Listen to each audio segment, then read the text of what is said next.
네, 본격적으로 오늘의 정치권 이슈 짚어보겠습니다. 정미경 국민의힘 최고위원, 신경민 전 민주당 의원 나오셨습니다. 어서 오십시오. 어서 오십시오. 네, 안녕하세요.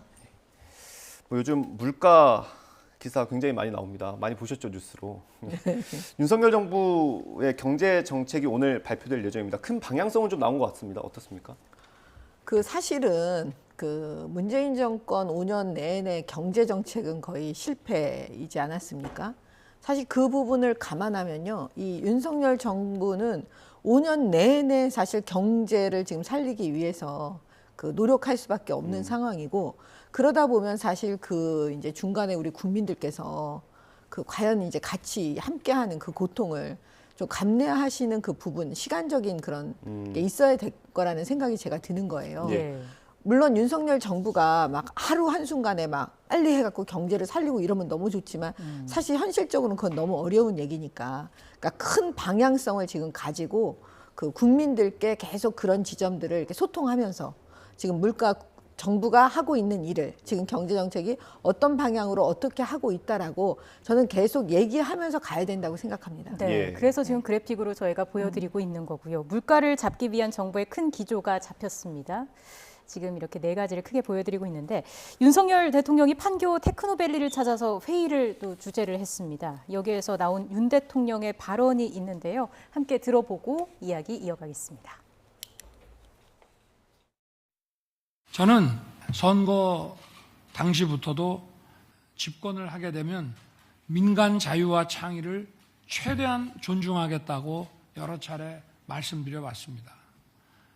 어려울수록 또 위기에 처할수록 민간 주도, 시장 주도로 경제의 체질을 완전히 바꿔야 됩니다. 그렇지 않으면 복합 위기를 극복해 나가기가 어렵습니다.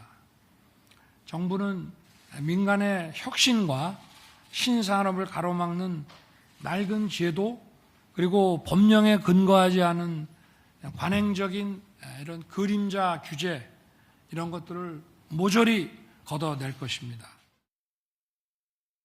네, 민간 시장에 힘을 실어주겠다, 이런 의미로도 들리는데, 신 전 의원님께서 어떻게 들으셨습니까?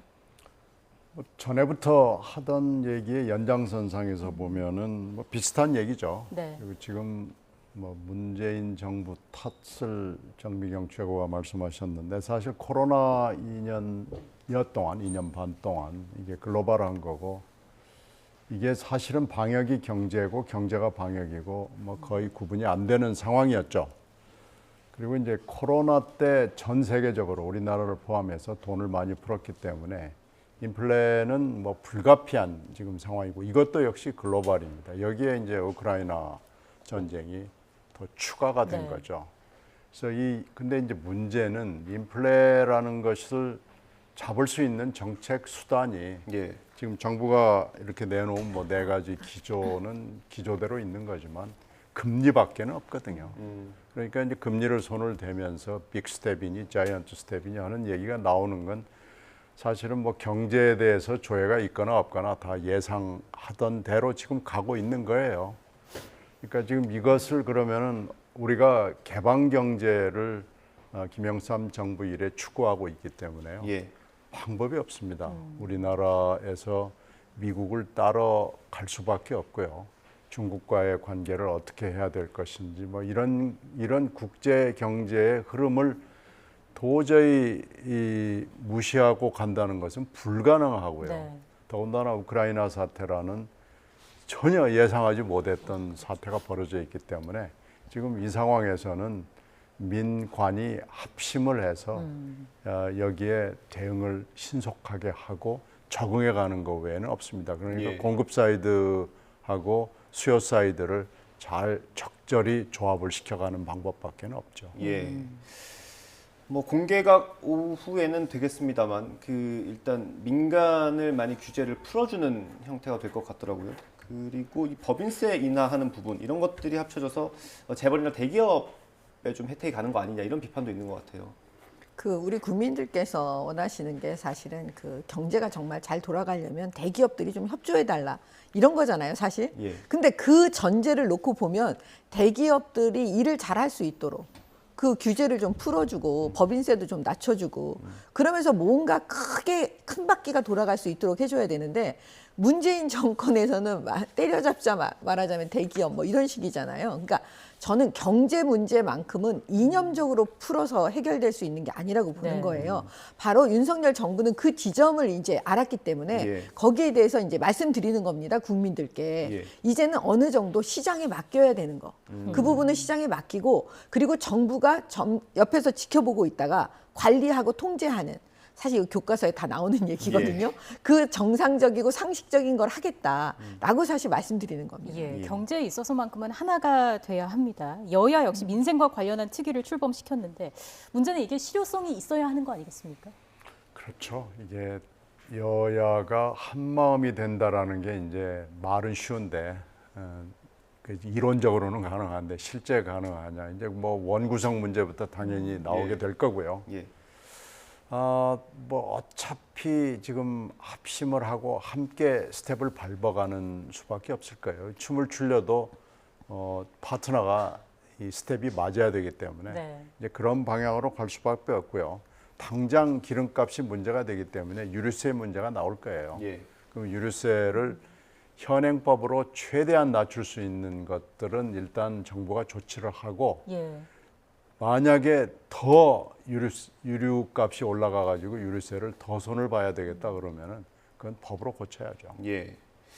뭐 여당이시니까요. 그 당정이 할 수 있는 것도 있고 뭐 시행령으로 할 수 있는 것도 있겠지만 어쨌든 법으로 할 수 있는 것들이 더 큰 것들이 많은 거 아니겠습니까? 아니 그래서 제가 네. 이제 걱정하는 지점이 뭐냐면 지금 민주당에서 그 이제 국회 차원에서 아무튼 경제를 위해서 자기네들도 무슨 모임을 만들고 예. 그 다음에 무슨 위원회 같은 것도 만들고 예. 그렇지만 핵심은 사실 법률이고 그렇지 않습니까? 네. 뒷받침을 해줘야 되는데 그런데 말로는 뒷받침 해준다고 하고 말로는 경제를 위해서 국민들한테 우리가 빨리 해야 된다 이렇게 말을 하면서도 말과 행동이 틀려질 수가 있는 거죠. 왜냐하면 예를 들어서 결국 이번에 검수완박법 통과될 때 보셨지만 속으로는 계속 그 윤석열 정부의 발목을 잡으려고 하는 게 아니냐.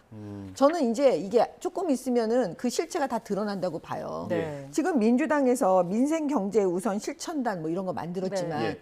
과연 이게 국민을 위하고 윤석열 정부와 힘을 합쳐서 경제 문제를 회복시키기 위한 노력의 일환으로 만들어진 거냐? 저는 사실 약간 이제 걱정이 되는 거예요. 이런 기구 같은 걸 아예 만들어 갖고 예. 그 기구에서 말로는 떠들지만 결국은 또 발목 잡기 아니냐 정부에 그런 역할을 할 가능성이 너무 높다. 그래서 걱정하고 있습니다, 사실. 예. 어쨌든 앞서 신정윤님께서 말씀을 뭐 하고 싶은 말씀 있었나요? 아니 두고 보시죠. 뭐 경제 문제는 그렇게 못 갑니다. 네, 그렇게 갈 수가 없어요. 제발 그렇게 좀 안 갔으면 좋겠어요. 다른 문제 같으면 정치적 문제 같으면 모르지만 경제 문제는 그렇게 못 갑니다. 앞서서 말씀해주신 것처럼 뭐 유류세 인하 개정안이라든지 뭐 안전운임제 등 뭐 다양하게 논의해야 할 사안은 많은데 국회가 원 구성이 안 되고 있습니다. 이원욱 의원이 이런 이야기를 했더라고요. 내일도 원 구성 안 되면 19일째다. 이럴 거면 세입 반납해야 한다. 뭐 이런 이야기를 했는데 어떻게 들으셨습니까? 저는 이런 걸 보면 이 단어를 써야 될지 이건 정말 적반하장인 것 같아요. 뭐냐면 국회는 지금 국회 권력은 민주당이 갖고 있어요. 사실 국민의힘 그다음에 우리 윤석열 대통령은 정권 교체를 다 해서 여당이 됐지만 사실 국회 안에서는 힘을 못 쓰는 거예요. 그러면 힘쓰는 이 권력을 갖고 있는 민주당이 이걸 다 결정하면 되는 거거든요. 그냥 약속을 지키면 돼요. 국회의장단이 본인들이 가져가면 법사위원장은 사실 국민의힘에 주면 되는 거예요. 예. 그럼 나머지는 그냥 다 알아서 되고 있거든요. 근데 지금 그것 국회의장과 법사위원장 이거 두 개 다 갖고 싶으니까 지금 안 되고 있는 거예요. 그러면 예. 본인들이 이 권력을 가진 사람들이 뭔가 양보를 하고 이래야지 그렇지 않으면 국민의힘이 어떻게 할 수가 있겠습니까? 그래서 저는 이 원구성 안 되는 것부터가 뭐냐 그 예. 의도가 결국은 새로운 정부 윤석열 정부의 발목을 잡으려고 하는 게 아니냐 그렇게 자꾸 의심이 가는 거죠. 예. 이것에 대해서는 뭐 어차피 같은 얘기가 반복될 것 네, 같아서 네. 다음 주제로 넘어가도 되겠죠. 네, 그러시죠. 뒤에 할 얘기가 좀 길어질 것 같아서 검찰 수사 내용을 좀 짚어보겠습니다. 백운규 전 장관의 구속영장이 일단 기각이 됐습니다. 그 어떤 부분에 좀 법원에서 이제 기각한 사유에 대해서 공개를 했잖아요. 어떤 부분에 좀 주목하셨습니까? 뭐 구속 기각된 걸 뭐 기뻐할 일은 아닌 것 같아요. 되게 판사들이 구속영장을 기각할 때 이유를 뭐 아주 짧게 쓰거든요. 네. 근데 이제 뭐 길지 않은 멘트를 어저께 판사가 영장 전담 판사가 쓴 건데 이건 뭐 증거가 너무 충분하기 때문에 증거 인멸의 우려는 없다라고 판단을 한 거고요. 예. 그리고 도주의 우려도 없다 이렇게 판단하기 때문에 구속의 요건은 없다고 본 거니까요. 예. 사실은 이 구속영장 전담 판사가 1심 판결까지 내렸다고 볼 수 있습니다. 그래서 별로 그렇게 백 전 장관 입장에서 기뻐할 일은 아닌 것 같은데 그나마 영장 기각된 건 저는 그렇게 크게 의미를 부여하고 싶지는 않습니다. 예, 영장 발부만 안 됐을 뿐이지 백 전 장관에게 유리해졌다고 볼 수는 없다. 네, 이런, 전혀. 예, 네, 이건 지금 뭐 법을 모르는 사람이나 아는 사람이나 되게 다 아는데요. 지금 불구속 수사 내지는 불구속 기소의 원칙이 많이 있기 때문에 이 정도면은 판사가 충분히 예우를 해준 거고요. 예. 그 영장 기각이라는 건 저는 법률적 의미가 전혀 없다 이렇게 생각합니다. 기각 사유만 보더라도 범죄 혐의에 대한 대체적인 소명은 이루어진 것으로 보인다. 이런 내용이 있거든요. 그러니까 지난번에 그 환경부 블랙리스트 사건에서 김은경 전 장관에 대해서도요. 그 구속영장이 기각이 됐었습니다. 예. 그리고 나서 재판받고 그 선고될 때 사실 법정 구속이 됐거든요. 법원에서. 이 경우에도 이제 그 범죄 혐의가 거의 나왔다라고 이렇게 말을 해버렸기 때문에 판사가 제가 볼 때는 아까 말씀하신 대로 그 1심 그 선고의 그 예측이 가능해져 버린 거예요. 네. 그러니까 이 기각됐다고 해서 그 좋아할 일은 아니다. 저는 그렇게 보고 그 다음에 그 환경부 블랙리스트 사건하고 거의 비슷하게 가지 않을까. 네. 이렇게 추론을 해봅니다. 예. 두 분은 같은 해석을 해주시긴 했는데 사실 정치권에서는 좀 다른 목소리가 나오고 있습니다. 저희가 영상으로 준비했거든요. 한번 들어보겠습니다.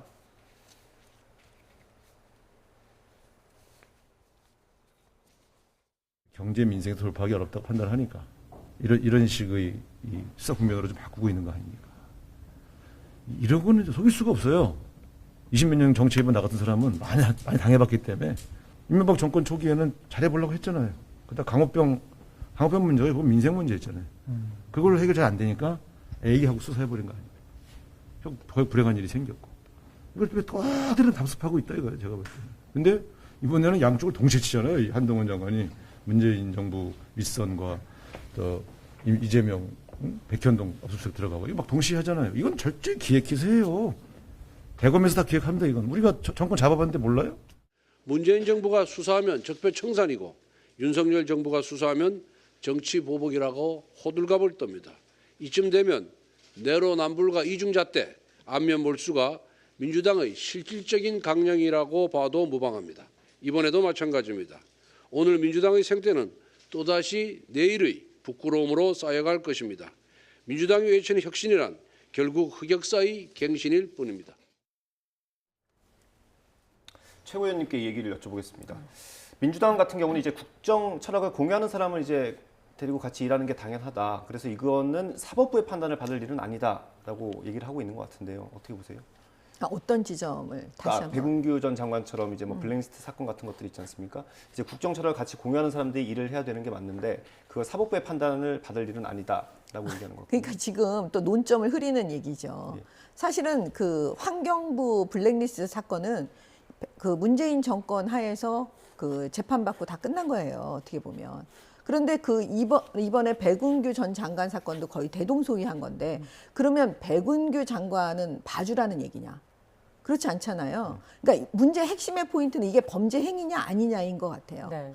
무슨 정책을 공유하고 그건 무슨 얘기인지도 잘 모르겠고 일단 범죄를 저질렀는지 안 저질렀는지가 핵심 아니겠어요?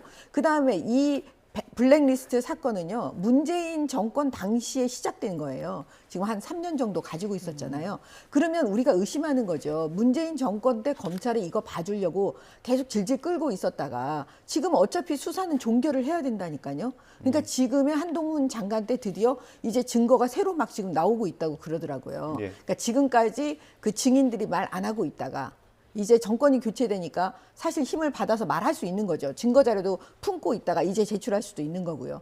그렇기 때문에 이거는 그냥 당연한 흐름의 법과 원칙에 의해서 수사를 안 할 수가 없는 거예요.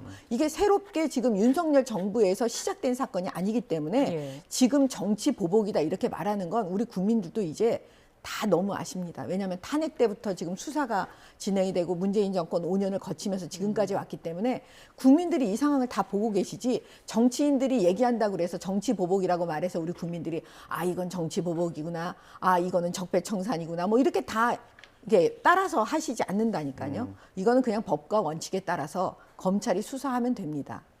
신전 의원님 생각은 어떠신가요? 지금 이 두 가지가 교묘하게 섞여 있어요. 블랙리스트 사건, 탄핵 이후의 블랙리스트 건하고 이 정권 교체 후 임기제 기관장에 대한 사임 압력이거든요. 근데 이 정권 교체 후 기관장 사임 압력은 역대 정권이 안 한 권력이 없습니다. 이건 예외가 없습니다. 예. 이건 뭐 블랙리스트를 만들어서 했다기보다는 이거 어느 기관이나 산하 기관의 그 임기를 쭉 리스트를 만들죠. 이제 이걸 블랙리스트라고 부르는 거예요. 근데 정권 교체 후 기관장 사임 압력은 지금도 하고 있거든요. 예. 그러니까 어저께 전현희 뭐 의원 등 또 한상혁 방통위원장 네. 등 지금 하는 게 그건데 리스트를 만들었냐 안 만들었냐는 중요하지 않습니다. 이건 어디나 다 있습니다. 그건 청와대에도 있었고 그 해당 부처에도 있었고 어디나 다 있는 거 그건 사실은 공개된 자료거든요.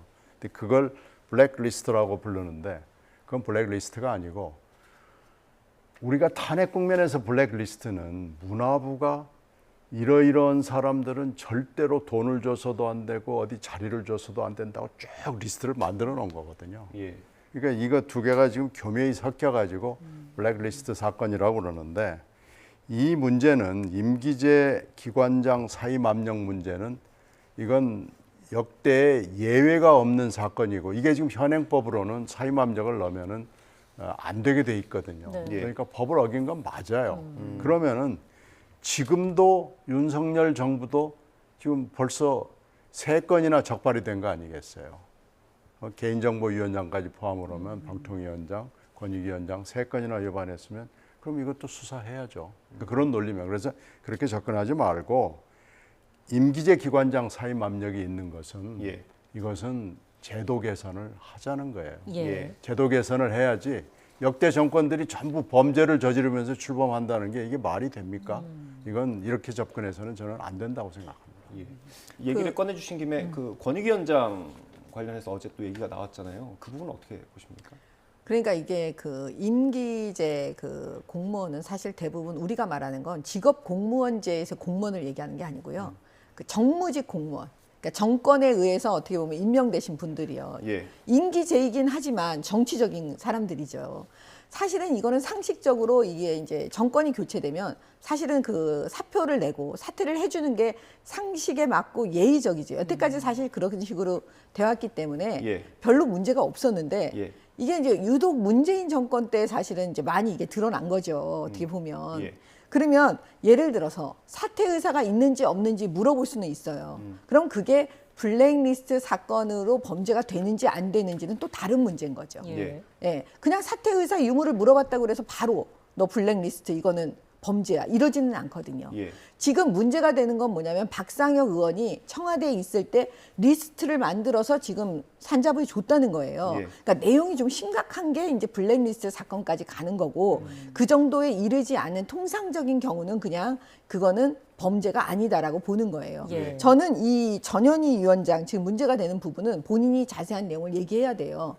제가 알기로는 이건 아마 사퇴 의사 유무를 아마 물어본 정도였을 거예요. 예. 그 그러니까- 권익위원장이면 누가 이제 그런 의사를 물어봅니까? 아니 대통령실입니까? 그러니까 제 얘기는 아니죠. 대통령실은 굳이 그걸 물어볼 이유가 없죠. 예. 이런 식으로 지금 블랙리스트 이러는데 누가 거기 오해받게 더구나 윤석열 대통령이 예. 그걸 뭐라고 그런 부분에 대한 예. 위험을 감수할 이유가 없잖아요. 예. 그러니까 그거는 전현희 위원장이 스스로 까야 된다니까요. 내용을 까야 공개를 되는 해야 거고. 된다. 예. 그렇죠. 공개해야 된다고. 그렇게 말하는 거고요. 또 하나는 뭐냐면 제도 개선을 얘기했는데요. 저는 민주당은 늘 뭘 만들어요. 법을 만들고 제도를 뭐 개선한다고 제도를 만들고 그러는데 사실은 뭐냐면 우리가 상식적으로 알아서 해주는 게 있어야 되는 거예요. 모든 걸 제도화시킬 수는 없어요. 이미 직업 공무원제는 임기제가 다 보장돼 있어요. 예. 지금 문제가 되는 게 정무직이잖아요. 아까도 제가 초반에 말씀드렸지만 그런 분들은 정권이 바뀌면 그냥 상식적으로 사표 내는 게 맞는 거죠. 근데 그런 걸 안 하려고 하다 보니까 이런 문제가 생기는 겁니다. 상식적이라고 말씀을 해주셨습니다만 그래도 이게 제대로 되지 않는다면은 제도가 개선될 필요는 있다라고 보시는지요? 글쎄요, 제도를 많이 만든다고 해서 또 제도대로 되지는 않아요. 그리고 이게 정치인들이면 어떻게 보면 사회의 지도급 인사들이에요. 예. 근데 그 사람들이 그냥 일반 국민들처럼 그런 식으로 법과 제도를 만들어라. 그러면 내가 거기에 따르겠다? 그거는 국민들이 보시기에 그건 아닌 거잖아요. 예.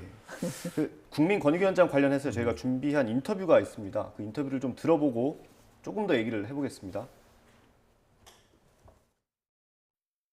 방통위원장을 국무회의에 참석시키지 못하게 연락이 왔다. 물러나라는 소리 아닙니까? 장관급 인사인데 정부의 주요 회의에 참석하지 말라 이런 통보를 했다. 압박 아닙니까? 그러면 이 행위는 합법입니까? 위법입니까? 저 불법입니까? 이걸 사법 문제로 접근하면 우린 똑같이 물어본다는 거죠. 전현희 권익위원장에게 물러가 달라는 연락이 왔답니다. 누군지도 제가 알고 있습니다. 그분 수사하실 건가요? 똑같이 배용규 장관처럼 처벌하실 건가요? 제가 지금 질문을 하는 것을 잘 들으셔야 될 겁니다. 주요 기관장들에게 물러달라는 요청이나 문의가 왔다고 합니다. 저 한상혁 방통위원장, 전현희 권익위원장 네. 또 나가줬으면 하고 지금 계속 압력 넣는다면서요. 참 염치 없다. 알아서 나가지. 뭐 이랬다는 거 아닙니까? 전현희 위원장한테 뭐 제가 전해 듣기로는 그렇습니다. 참 염치 없다 그랬대요. 누가요? 그건 모르겠습니다. 아마도 기자들이 전현희 위원장한테 전화를 한 사람을 지금 열심히 찾고 있을 것 같은데요. 그 말하겠습니까? 전현희 위원장이. 근데 이제 그 워딩이 염치 없다라고 하는 정도면은 전현희 위원장이 장관급이고 예. 지금 재선의원까지 하고 지금 이번에 이제 당선됐으면 3선급이거든요. 그러니까 그 급일 거예요.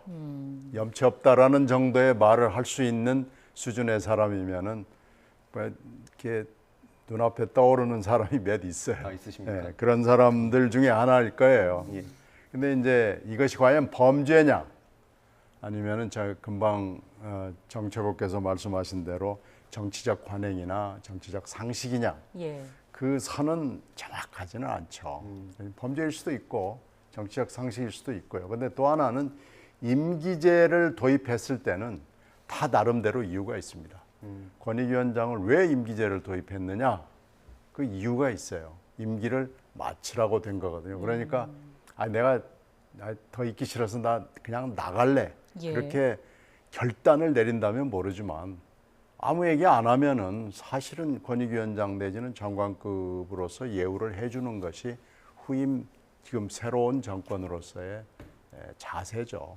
이게 범죄인지 상식인지 지금 아리까리한 이런 행태를 보이는 것은 저는 맞지 않다고 보고요. 그 임기제가 이게 정말로 임기제가 필요 없는 거다 그러면 임기제를 없애버려야죠. 그러면 뭐 같이 물러나면 되는 거죠. 관련해서 뭐 하고 싶은 말씀 있으실까요? 이게 정치적 책임이라는 걸 우리가 언제부턴가 잊어버린 것 같아요. 사실 대통령과 함께 한 사람들, 장관들, 예? 이런 분들은 장관급, 이런 분들은 대통령과 운명을 같이 하는 겁니다. 그러니까 예. 정권 교체가 되면 사실은 그 도덕 상식적으로 저는 자꾸 상식이라는 단어를 쓰는데 상식적으로 그거는 그냥 그 내려오는 게 맞다고 보고요. 네. 아까 지금 제가 그 전현희 위원장하고 한상혁 위원장에게 국무회의 참석하지 말라고 전화가 왔다 이런 얘기에 이거 오해가 있을 것 같아서 제가 말씀을 드리는데요. 이 두 분이 그 필수적인 분들이 아닙니다. 국무회의에. 뭐 예. 원래 고정된 멤버는 아니라고. 네, 예. 원래 그러니까 필수적 멤버가 있고 필수적이지 않은 멤버가 예. 있는데 아마 문재인 정권 때는 아마 이분들이 참석을 하신 것 같아요. 예. 그러니까 이제 새로운 윤석열 정부에서는 사실은 이게 필수적이지 않은 분들이니까 이거 참석 대상 아니다 이렇게 말할 수 있는 거잖아요. 네. 그게 잘못된 게 아니니까요. 예. 근데 그걸 가지고 이렇게 이제 언론에 얘기하는 건 좀 적절하지 않다. 저는 이렇게 말씀을 드리고 싶습니다. 예. 알겠습니다. 이런 가운데 최근 침묵을 이어가던 이재명 의원이요. 어제 대장동 사건의 피의자로 적시가 돼 있다는 사실이 처음 알려졌습니다. 이게 그 기간을 보니까 적시한 시점을 보니까 작년 11월 문재인 정부 시절이더라고요. 이제 저희가 그래픽 보여드릴 텐데 보시면 이재명 의원은 SNS 통해서 보복 수사다 이렇게 강하게 반발을 하고 있습니다. 어떻게 봐야 될까요? 뭐 이재명 의원이야 저렇게 얘기할 수 있죠. 근데 작년 11월에 피의자로 그 압수수색 영장이 기재가 된 사실을 저는 알았습니다.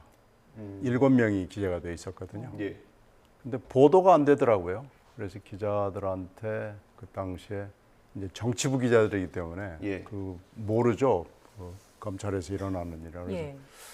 내가 듣기엔 7명이라고 얘기를 들었고 거기에 이재명 그 당시 시장 자격으로 피의자로 적시가 돼 있었는데 왜 보도를 하지 않느냐 예. 그랬더니 압수수색 영장을 검찰에 출입하는 언론들에게 공개하지 않았다는 거예요.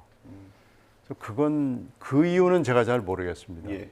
거기에는 그 7명 리스트를 제가 봤는데 예. 그 중에는 권순일 대법관도 들어가 있습니다. 그리고 지금 우리가 알고 있는 사람들이 사실은 모두 들어가 있습니다. 그러니까 검경 단계에서는 수사를 피의자로 놓고 수사를 했다는 얘기거든요. 예. 근데 왜 그것을 공개하지 않기로 결정을 했는지 그건 검찰 결정일 텐데요. 예. 그건 제가 잘 모르겠습니다. 제가 말씀드려도 네. 될까요? 예, 그 말씀해 이유를 그때 당시 이재명 후보는 대선 후보였습니다. 보통 대선 때요, 그 후보에게 그 수사를 보통 잘 안 하죠. 검찰이 오해를 받을까 봐. 예. 그러니까 그거를 이제 국민들께서 보시기에는 봐줬다 이렇게도 보실 수 있는 거예요. 예. 그러니까 문재인 정권, 문재인 검찰에서 이재명 후보는 대선 후보였기 때문에 저는 봐준 거다라고 보여지고요. 예. 그 다음에 핵심은 뭐냐면 문재인 정권 때 피의자로 된 거예요. 예. 그러면 결국은 뭐냐면 그 지금 이재명 의원이 항의하는 거, 뭐 사법기도 살인 뭐 이런 식으로 막 여러 가지 얘기를 막 하고 있는데. 예. 사법살인 기도인가 말도 어려워.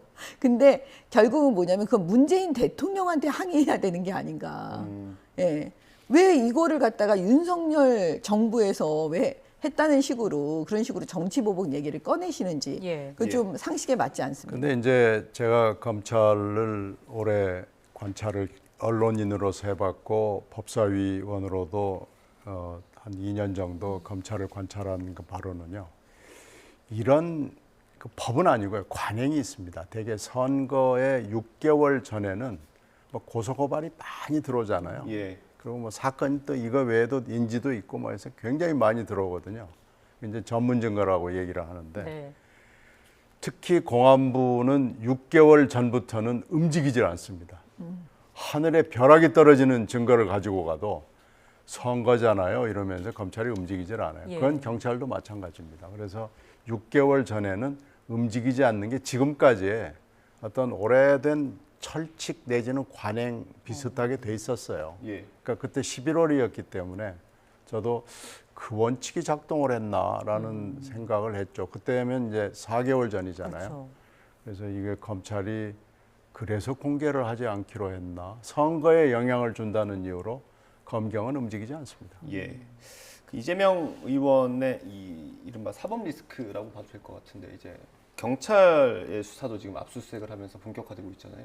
그 전당대회 출마 여부를 놓고 지금 당내에서 경론이 오가고 있는데 의원님 그래서 어떻게 이제 보세요? 그게 문제죠. 이 사법 리스크는 뭐 하루 이틀 된 문제가 아니고요. 굉장히 오래된 리스크이기 때문에 이게 뭐 갑자기 사라질 리도 없고요. 이 리스크를 안고 지금 대선 후보가 된 거고 이번에 지방선거에서 개항을 해 또 출마를 한 거고 이제 8월에 또 대표를 지금 나올 것처럼 그 스타트 자세를 취하고 있잖아요. 네. 그렇게 보십니까? 네, 거의 지금 그 출발선에 서 있는데 아직 나 출발선에 서지 않았어라고 얘기를 하는 그런 모양새죠. 예. 그래서 이렇게 되는 건데 이 사법 리스크는 글쎄요 뭐 해소를 하고 사실은 국민들의 심판, 여론의 심판을 받는 게 저는 맞다고 봅니다. 네. 네, 언제 어떻게 해소될 수 있을지는 저는 잘 모르겠습니다만은 이 사법 리스크를 안고 계속하면 그 리스크를 당이 그대로 껴안거든요. 그래서 이 문제를 어떻게 풀어야 될지 그걸 놓고 지금 당 내에서 경론을 벌이고 있는 거죠. 예, 이게 전당대회에 어떤 영향을 또 미치게 될지 봐야 할 것 같고요. 어제 더불어민주당 내 그 최대 의원 모임인 더 좋은 미래가 주최한 토론회가 있었는데 여기서 김기식 더 좋은 미래 소장의 발언이 또 눈길을 끌었습니다. 국민의힘은 5년 뒤 40대 이준석, 50대 한동훈, 60대 초반 오세훈, 안철수가 경쟁해서 대선 후보를 정하게 될 텐데 민주당은 한 명을 쭉 끌고 가서 다음 대선 치르는 게 맞느냐 이런 문제의식을 제기했거든요. 일단 어떻게 들으셨는지. 일단 문제 의식은 제대로 짚은 것 같아요. 이 김기식 소장님 제가 잘 모르는 분인데 이 말씀을 딱 들으니까 핵심은 잘 짚고 계시다. 예. 그러니까 무슨 얘기냐면 과거에 우리가 힘들 때요. 계속 선거에 졌을 때는 사실 인물이 없어요. 인물난을 막 겪거든요. 그러니까 지금 사실 민주당도 인물난일 거예요. 인물이 없을 거예요. 그러니까 지금 이재명 그 의원이 지금 저렇게 문제가 되고 있잖아요. 그래서 제가 볼 때는 그 핵심은 뭐냐면 또 민주당이 비판하면 계속 지지율이 오릅니다. 예. 그분이 누구냐면 이제 한동훈 장관이죠. 사실은 이건 정치와는 관계없는 법무부 장관인데 왜 갑자기 이렇게 지지율이 오르냐. 제가 볼 때는 국민들께서 보시기에 지금 전사처럼 보이는 거예요. 민주당하고 싸우는 사람. 예. 그렇기 때문에 이게 지지율이 올라가고 있는 것이 아닌가. 예. 예, 그렇게 봅니다. 그 말씀하신 차기 지도자 적합도 그래픽으로 저희가 준비가 되어 있는데요. 한번 보여주실까요? 네. 의원님, 그 이재명 의원이 일단 1위고요. 한동훈 말씀하신 것처럼 법무부 장관이 3위입니다. 이거 어떻게 해석을 해야 될까요? 저 적합도 조사는 지금 저는 뭐 그렇게 큰 의미를 부여하지는 않습니다. 다만 하나 의미를 부여한다면 한동훈 장관이 들어가 있다는 거, 그것 정도가 의미고 굉장히 또 높다는 거, 그거 예. 정도 하나 의미가 있고 나머지는 뭐 그렇게 큰 의미를 갖고 있지 않다고 보이는데요. 예. 한동훈 의원이 현재 최전방에서 전사로서 싸우고 있기 때문에 그러는 거고요. 앞으로 이제 총선 때 어떤 행보를 보일지 그거에 따라서 한동훈의 운명은 결정이 되겠죠. 근데 이제 언론사들한테 물어봤더니 한동훈 기사가 들어가면은 그렇게 클릭 수가 많이 올라간다 그래요. 워낙 화제성이 네, 있으니까. 그래서 지금 한동훈이라는 이름을 타이틀에 넣느냐 안 넣느냐에 따라서 클릭 수가 달라진다고 하는 것은 일단 한동훈이 떴다는 분명한 거죠. 근데 저게 이제 계속 이어져서 총선에서 만약에 어디서 공천을 받고 또 당선이 되고 이렇다면 이제 의미 있는 후보가 되는 건데요. 예. 지금으로서는 저런 정도의 의미가 있다고 봐야죠. 지금 또 윤 대통령이 취임한 지 한 달 정도밖에 지나지 않은 시점이기 때문에 이걸 큰 의미를 부여하기는 어렵다 이렇게 보시는 거군요. 네. 알겠습니다. 오늘 두 분 말씀 여기까지 듣겠습니다. 정미경 국민의힘 최고위원, 신경민 전 민주당 의원과 함께했습니다. 오늘 말씀 잘 들었습니다. 고맙습니다. 고맙습니다.